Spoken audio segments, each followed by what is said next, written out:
So Gaya situation ఏంటి? గయా నెల్లూరులో ఎటువంటి సిచ్యువేషన్ ఉంది? ఇప్పుడు దిత్వా తుఫాన్ ప్రభావం ఏ మేర కనిపిస్తోంది నెల్లూరు జిల్లాలో?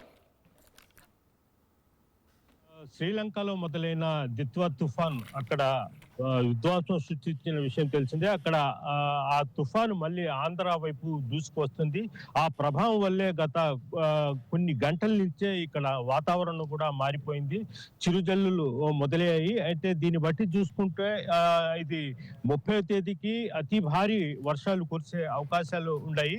ఈ నేపథ్యంలో అంటే ప్రధానంగా ఈ దిత్వా తుఫాను నెల్లూరు, ప్రకాశము, బాపట్ల, అదేవిధంగా అన్నమయ్య జిల్లాలలో ఈ తుఫాన్ ప్రభావం ఉండబోతుందని కూడా అధికారులు అయితే ఇప్పటికే హెచ్చరికలు జారీ చేయడం జరిగింది. పుదుచ్చేరి నుంచి 400 కిలోమీటర్లు, అదేవిధంగా చెన్నైకి 500 కిలోమీటర్ల దూరంలో ఇది కేంద్రీకృతమై ఉన్నట్లు కూడా మనకైతే తెలుస్తుంది. రాబోయే 24 గంటల్లో 10 కిలోమీటర్ల వేగంతో ఇది దూసుకుంటూ నెల్లూరు వైపు, అదేవిధంగా అంటే ఆంధ్రప్రదేశ్ వైపు దూసుకుని వచ్చే అవకాశాలు ఉంటాయి. దీంతో అధికారులు కూడా అప్రమత్తం అవ్వడం జరిగింది.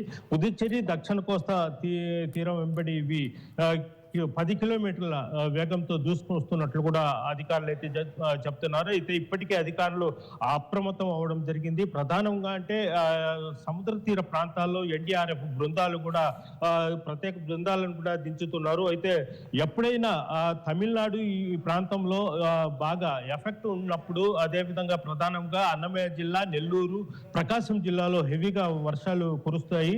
దీనివల్లే ప్రతి ఏటా ఇలా జరుగుతూనే ఉంటాయి. దీంతో అధికారులు ముందుగా అప్రమత్తం అవ్వడం జరిగింది. అయితే నెల్లూరులో రాత్రి నుంచి వర్షం అయితే మొదలైంది అని ప్రధానంగా సముద్ర తీర ప్రాంతాల్లో ఎవరిని వెళ్ళనీయకుండా కూడా అధికారులు అప్రమత్తం చేయడం జరిగింది. ఈపాటికే కలెక్టరు, అదేవిధంగా ఎస్పీ అధికారులతో కూడా సమావేశం ఏర్పాటు చేయడం జరిగింది.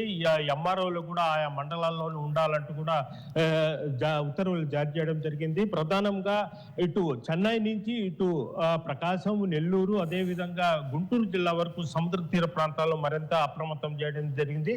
నిన్నైతే హోంశాఖ మంత్రి అనిత కూడా కలెక్టర్లు, అదేవిధంగా ఎస్పీలతో కూడా సమావేశం ఏర్పాటు చేయడం జరిగింది. అయితే గతంలో మోదా తుఫాను ఏ విధంగా ఎదుర్కొన్నామో ఇప్పుడు కూడా అదే విధంగా ఎదుర్కోవాలి, ఎక్కడ ప్రాణ నష్టం కానీ ఆస్తి నష్టం జరగకూడదు అని కూడా ఆమె సూచించడం జరిగింది.